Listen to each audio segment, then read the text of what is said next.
Welcome to Aamteur Opinions. It's your host Deuce. Episode came a bit late in the week. Apologies for that, but yeah, we made it. Today's I don't want to call it weird, but it's a different episode.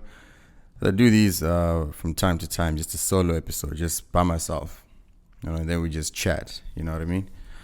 Now the reasons for this differ from week to week. Sometimes I feel like it. I think it's the second one I've done this year where it's just me. But I haven't recorded with anyone actually in a while. I've actually been, because how it works is I usually, when I get a guest on, I usually record maybe 2 or 3 episodes. So I had quite a few in the bank. And what was happening was I'd book someone for the weekend and then they would not show up, something like that. I tried getting on Junglette for about 3 weeks in a row. Didn't quite work out. She's had a busy couple of weeks. So I didn't manage to get to her. So I then didn't record, and then I was out of episodes to post. So last week I then invited someone else, right? So I was like, yo, can you come through Sunday 2 p.m. we record? Let me know. And then she said, nah, it's cool. Let's do it. So I asked her, I think on the Saturday evening, I'm like, yo, we're still on for tomorrow, right? So she doesn't reply. In the morning, right, at must have been 12 p.m. She's like, I can't make it. I'm like, bruh. She's like, sorry, I should have told you. I'm like, dude, we're supposed to record at 2. I can't get a replacement this late into the day. You know what I mean? So anyway, so that's what happened. So I didn't manage to get a replacement to record on Sunday. So here we are. So I'm doing a solo episode, just you and me, peeps. That's why I'm doing this solo episode. I kind of enjoy them because it's actually a different format. It's a different type of thing to be able to talk for an extended period of time. So yeah, let's see how it goes. Anyway, all right. So I've been planning. I think I said it in the previous episode that I'm planning a trip to the United States. So I just got my visa actually late last week. But I got it yesterday. Yeah, on Monday. So that was cool. So I finally have my visa. So now I'm busy planning how exactly I'm going to do the trip. Because luckily I have a couple of friends who live in the States. So the plan is to basically live not rent-free, but rent-free. Where I'll be, or at least minimal, right? So I'll chip in for the couple of days I'll be in. So the idea is to be in New York for 2 weeks.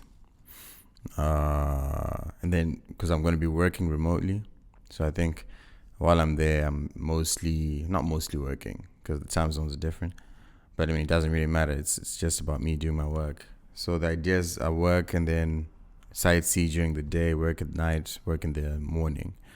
So that's the idea.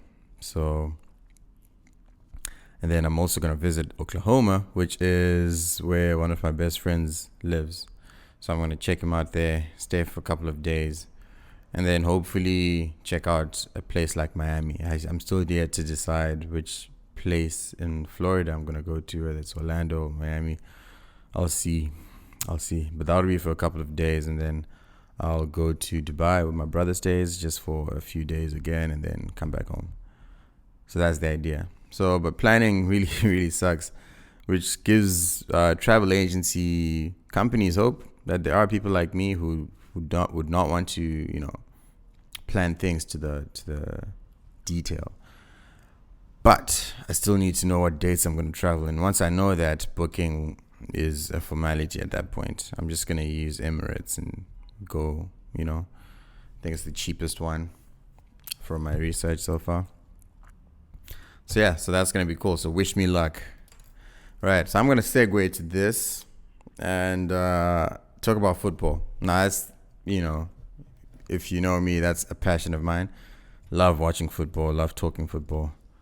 So yesterday, no, actually on Monday,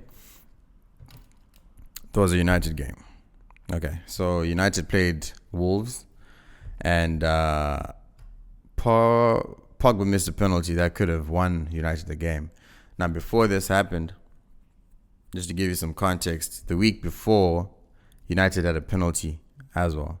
Now, Marcus Rashford won the penalty, and then he took the penalty to score I think it was the first goal of the game. Now, in this incident, Pogba won the penalty. Now, Pogba has gotten a lot of flack for this whole, penalty thing.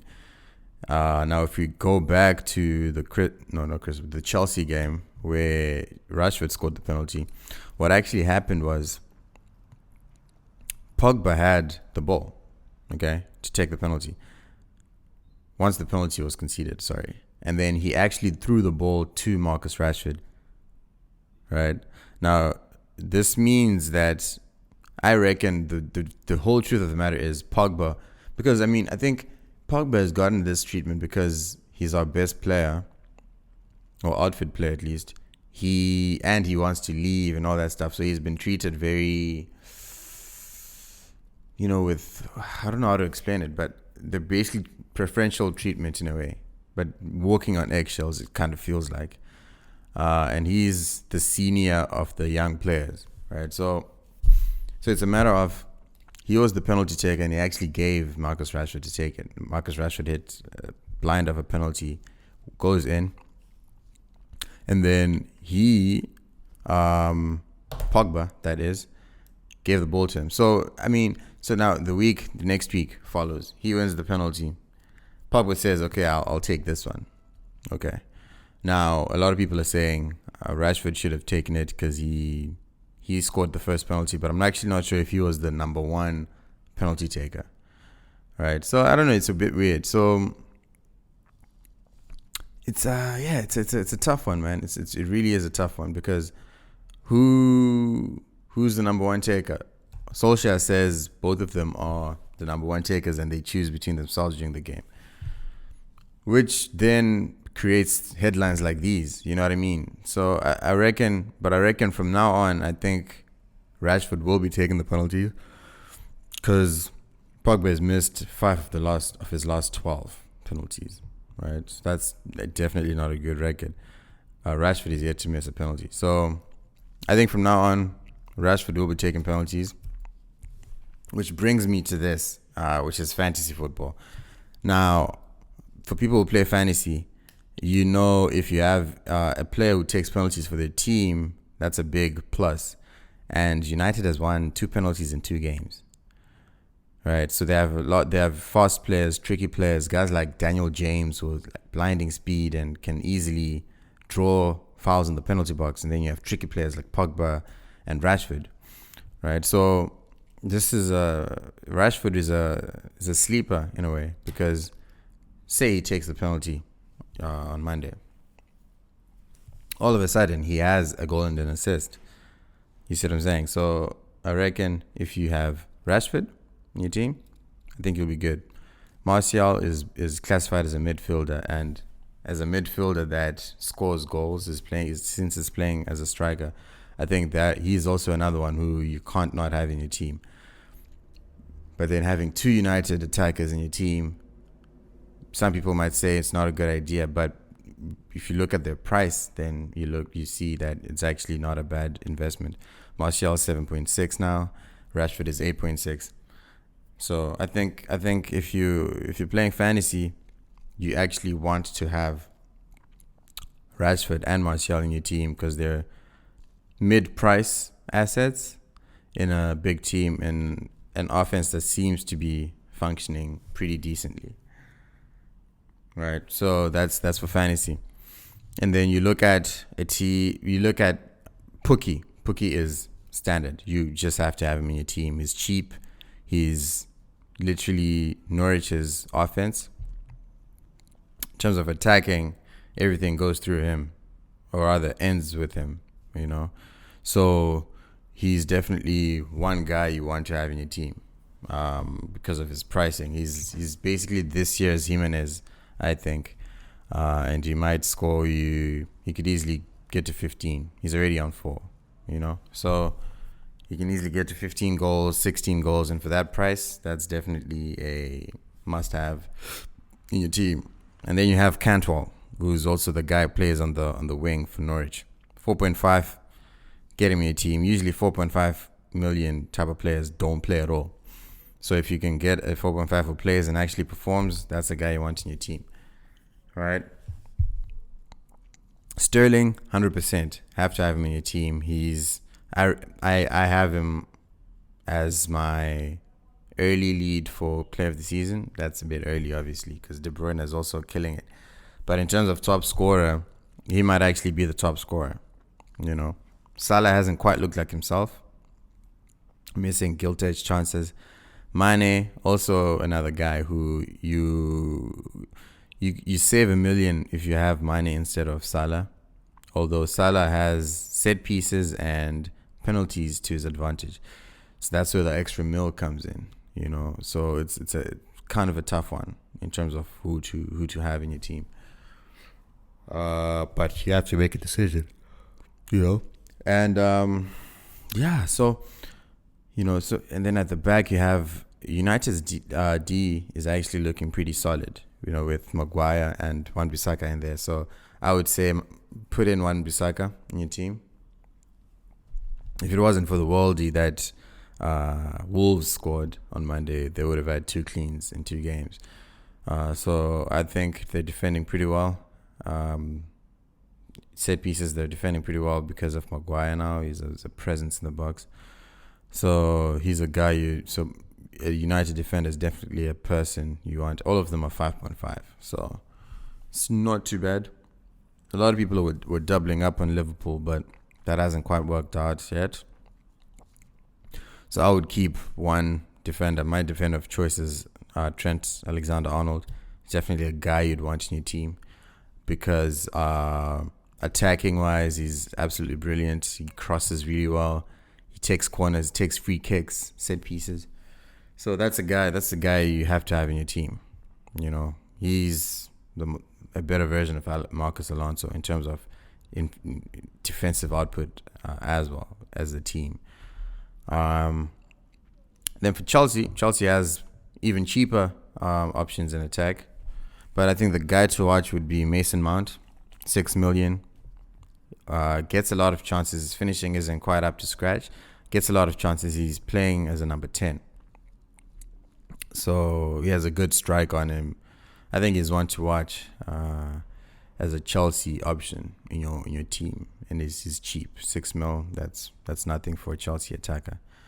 Tammy Abraham, not quite. I don't think he won't be like a 90-minute type of guy for Frank. I think Giroud is more dependable, but Tammy is more, because he's faster and all that. He's probably a guy who'll play a bit more, but who cares, right? Okay, which brings me to this. Who is winning the league? I've got Man City winning the league and Sterling as my player of the year. That's my pick. And then second, obviously, Liverpool. Third, I'd say Tottenham. Fourth is between United and Arsenal. Arsenal's attack is lethal. But we're going to see how good they really are against Liverpool, which is on the weekend. I think, it's on the weekend. And it's going to be a tough game for their defense. So that's going to be rough. So in terms of fantasy, you might want to look at even a cheeky captain for a Liverpool attacker and having Firmino in. Because Firmino always destroys Arsenal. That's just what he does. Half of his goals come from Arsenal in the season. So that's an interesting one. And then you have... so that's my top 4. So if I'm gun to my head, I'll pick United.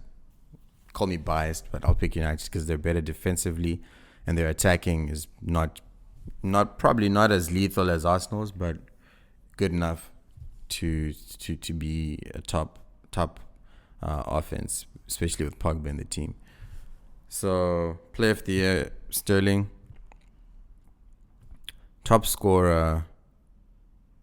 Look, I'll have to respect Salah. He's done it twice in a row, so I'll go with him. Winning the league is Man City, going with a three-peat. Look, if Pep wins three in a row, he's in my view, he's already the second best manager in Premier League history after Fergie. He would have won it same number of times as Wenger, I think. I think Wenger won it 3 times, yeah. And a three-peat, which has only been done by Fergie, which is so that's an amazing achievement in itself. Okay, so so that's what I think. Chelsea are great to watch, man. I can't help but feel that they'll figure things out because, I mean, they blitz teams at the beginning, but I just think defensively they're just not good enough. That's just what I think as a team, not even individually, but just as a team, right? Okay, and then if you go to the bottom of the league, the promoted teams have looked really, really good. Sheffield has looked solid. I think they're the best defensive team of the teams that have gone up. Norwich, they have Pookie. Come on. Who's the other promoted team? Aston Villa.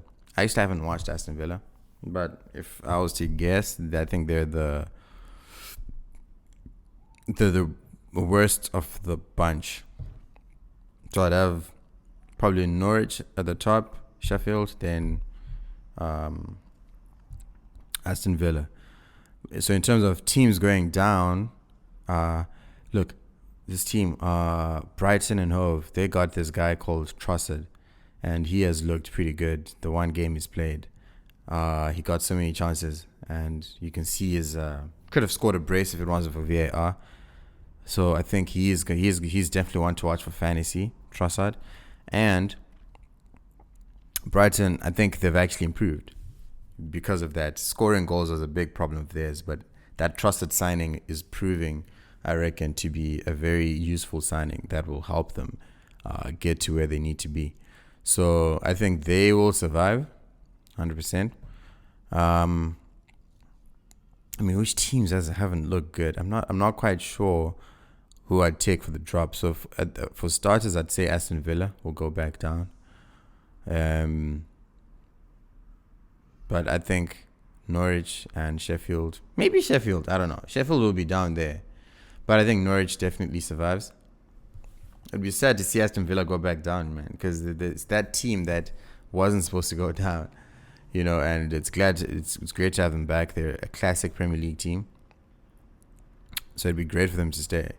But I just don't know if it'll happen. Southampton is also that team that always does enough to stay up. And their coach is pretty solid. But yeah. So that'll be cool. Burnley, standard. They'll make it. Which leaves us with teams like West Ham, and West Ham just has too much quality. So I don't know. I think it'll be a tough race at the bottom to stay up. That's my 2 cents.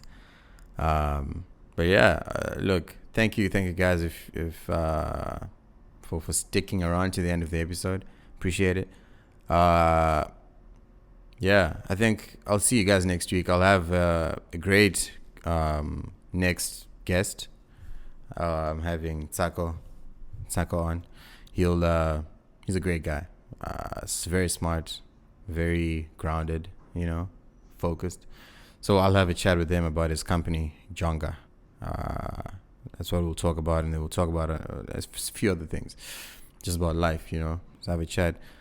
But yeah, as far as this episode is concerned, again, thank you for joining me. This is Aamteur Opinions. It's your host, Deuce. Follow me on Instagram and the podcast Instagram. So that my Instagram is Magic Deuce.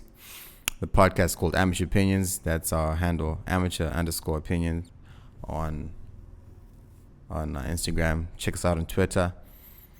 We're available on all platforms. So subscribe, just leave a review, just do what you do. And on YouTube, just like and subscribe. Yeah, thank you so much for joining me. This is Aamteur Opinions, and it's your boy Deuce signing out. Peace.